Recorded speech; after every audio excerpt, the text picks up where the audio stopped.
आप देख रहे हैं इंडियन मोर्चा न्यूज। गैंगरेप कर हत्या करने वाले अपराधियों की गिरफ्तारी न होने पर पैनी नजर पीड़ित परिवार के घर पहुंची। नवाबगंज 121 विधानसभा की संभावित आम आदमी पार्टी की प्रत्याशी और पैनी नजर सामाजिक संस्था की अध्यक्ष पीलीभीत थाना बरखेड़ा के ग्राम डंडिया राजे पहुंची और नाबालिग बच्ची के साथ घटी बलात्कार व हत्या की घटना के संबंध में पीड़ित परिवार से मिली सुनीता गंगवार ने एक बार फिर भाजपा सरकार पर बड़ा प्रश्न चिन्ह लगा दिया, जिसको लेकर भाजपा सरकार पर निशाना साधा। घटना की जानकारी होने पर अध्यक्ष अपनी पार्टी कार्यकर्ताओं के साथ 16 वर्षीय किशोरी की मां से मिली। मां की बिलखती हुई सिसकियां सुनकर सभी की आंखें नम हो गई। परिवार को सांत्वना देते हुए अध्यक्ष ने पूछा कि परिवार पुलिस कार्रवाई से कितना संतुष्ट है। परिवार ने कहा 4 दिन हो गए, अभी तक पुलिस ने कोई सुराग नहीं निकाला। लगातार घट रही घटनाओं को देखते हुए एक तरह से परिवार निराशा में डूबा हुआ है कि इस सरकार में कुछ नहीं होना है। संस्था अध्यक्ष सीधे योगी सरकार पर निशाना साधते हुए कहा कि सरकार ने एक ऐसा नारा चलाया कि बेटी बचाओ बेटी पढ़ाओ, जिसके तहत धरातल पर ठीक उलट काम हो रहा है। बेटी बचाना मुश्किल पड़ रहा है।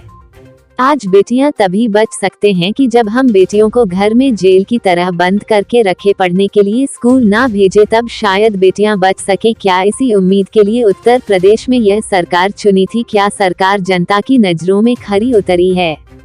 अभी तक पुलिस ने इस कांड में कोई सक्रियता नहीं दिखाई है। संस्था अध्यक्ष का कहना है कि आज पुलिस जो सुरक्षा के लिए बनाई जाती है वह आम नागरिकों को सुरक्षा नहीं दे रही है, बल्कि अपराधियों का संरक्षण कर रही है, और अपराधियों का संरक्षण नेता भी कर रहे हैं, और यही नेता पुलिस को अपने इशारों पर भी चलाते हैं। आज जरूरत है पुलिस प्रशासन को स्वतंत्रता देने की, जिससे पुलिस चाहकर भी सही काम नहीं कर पा रही है। अपराधियों को संरक्षण देने वाली इस सरकार से आज पूरे प्रदेश की जनता त्रस्त है। अध्यक्ष ने कहा कि अगर परिवार को इंसाफ नहीं मिलता है, जल्द ही अपराधियों की गिरफ्तारी नहीं होती है, तो संस्था परिवार के साथ खड़ी है और इंसाफ के लिए आंदोलन के लिए भी तैयार है। भाजपा सरकार में जंगल राज कायम है। देश के गृह मंत्री कहते हैं भाजपा सरकार में बेटी सुरक्षित है। रात में महिला और बालिकाएं अकेले कहीं भी जा सकती है। प्रशासन को चाहिए कि शीघ्र ही अपराधियों को गिरफ्तार किया जाए। इस घटना से क्षेत्र की बेटियां और उनके परिवार दहशत में हैं। कोई भी परिवार अपनी बेटी को बाहर भेजने में दहशत महसूस कर रहा है कि शाम को उनकी बेटी वापस लौटेगी या नहीं। नवाबगंज से कुतुबुद्दीन अंसारी की रिपोर्ट। जी मैम, बरखेड़ा आज आना हुआ है, एक बच्ची का जो रेप होके वो हत्या हुई है, क्या कहना है, जरा बताएं। देखिए, इस उत्तर प्रदेश में जो सरकार पिछले 5 साल से चल रही है, अब उसका समापन लगभग होने जा रहा है। इस 5 साल में सरकार ने एक नारा दिया था कि बेटी बचाओ बेटी पढ़ाओ, लेकिन इस उत्तर प्रदेश सरकार का 5 साल का रिकॉर्ड उठाकर देखा जाए तो ये नारे का धरातल पर उलट काम हुआ है। बेटी बचाओ नहीं, अब बेटियों को हम घर में बचा के रखें, ये स्थिति है। बेटियों को घर से निकलने ना दे, पढ़ने स्कूल भेजे नहीं, बिल्कुल छुपा के रखें, तो ही बेटियां बच सकती हैं, वरना बेटियां नहीं बच सकती हैं। ये स्थिति समाज की हो गई है।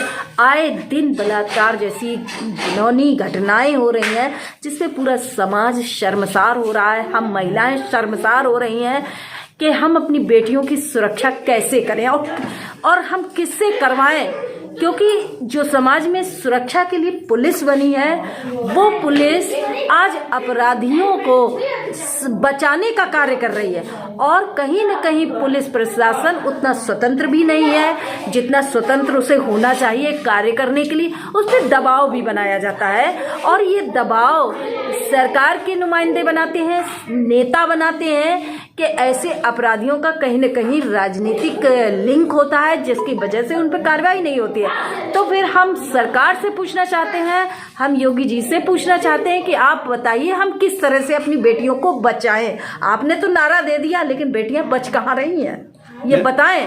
मैम, कोई खुलासा हुआ है? नहीं, अभी इस घटना पर 4 दिन हो गए, आज चौथा दिन है। माँ बाप परेशान हैं, अपनी बेटी खो चुके हैं। अब इंसाफ के लिए उम्मीद लगाए बैठे हैं कि कम से कम दोषियों को सजा मिले, तो कुछ तो कलेजे के घाव भर सकें। तो आज 4 दिन हो गए, अभी तक कोई खुलासा नहीं है। पुलिस यहाँ पर लगी हुई है। आज कोई घटना अगर घटती है तो पुलिस इसलिए लगाई जाती है कि वहाँ लोग ना पहुँचे, ज़्यादा किसी को पता ना चले।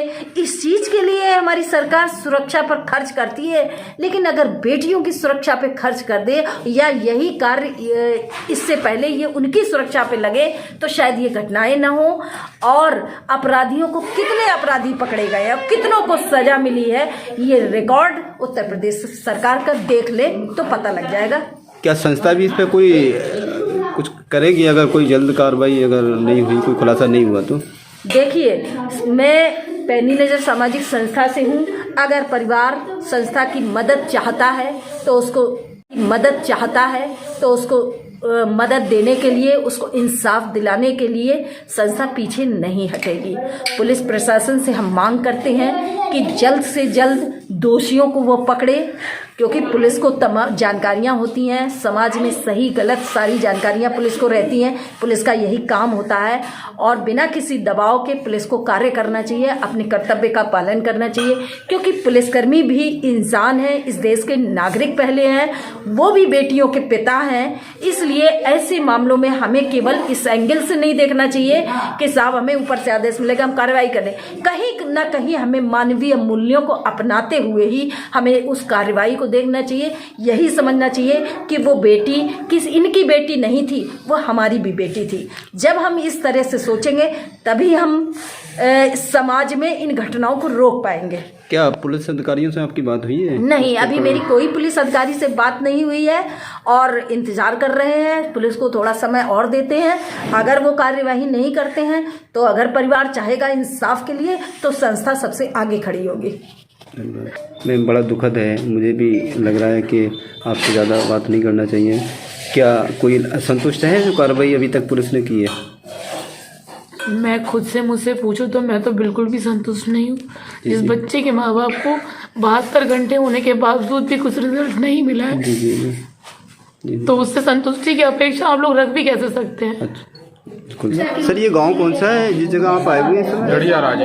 ये राजे है बरखेड़ा का? जी, जिला पीलीभीत लगता है सर? जी। अच्छा सर, ये क्या मामला है? यहाँ पर आना हुआ है, बच्ची का रेप हो हत्या हुई है। जिस परिवार में हम आए हुए हैं साहब, इनकी बेटी थी। बेटी बहुत ही होनहार थी, मेधावी छात्रा थी। जी। और उसके साथ में दुष्कर्म उपरांत उसकी हत्या कर दी गई। जी।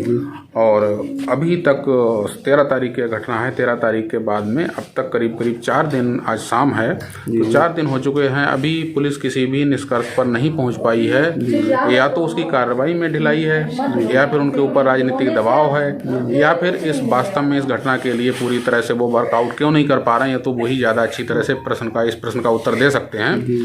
और इसके अतिरिक्त एक चीज़ और, जैसे कि हम सभी जानते हैं कि मोदी जी ने, योगी जी ने, सभी ने बेटी बचाओ, बेटी बढ़ाओ, बेटी पढ़ाओ, इस सब का नारा दिया है। पूरे देश में नारा, केवल नारा देने से देश में बेटियां या समाज सुरक्षित नहीं हो सकता। ये बेटी केवल हमारे परिवार की नहीं थी। ये कांड बिल्कुल दिल्ली की निर्भया कांड के जैसा ही कांड है और उसी की तर्ज पर इस मुद्दे को अगर इसका निराकरण नहीं किया गया, इसके दोषियों को फांसी नहीं दी गई, तो निश्चित रूप से हमारे समाज के लिए भी बहुत ही चिंतनीय और निंदनीय बात है, क्योंकि समाज भयग्रस्त है। कोई भी अपनी बेटी को कैसे, और सभी इतने सक्षम भी नहीं है कि 1-1.5 किलोमीटर या सब शहर में रह के अपने बच्चों को पढ़ा सकें। तो मेरा निवेदन है शासन प्रशासन से, सरकार से, कि वो इस पर सही सटीक कार्रवाई करे, अन्यथा की स्थिति में हम लोग आंदोलन के लिए बाध्य होंगे। ठीक।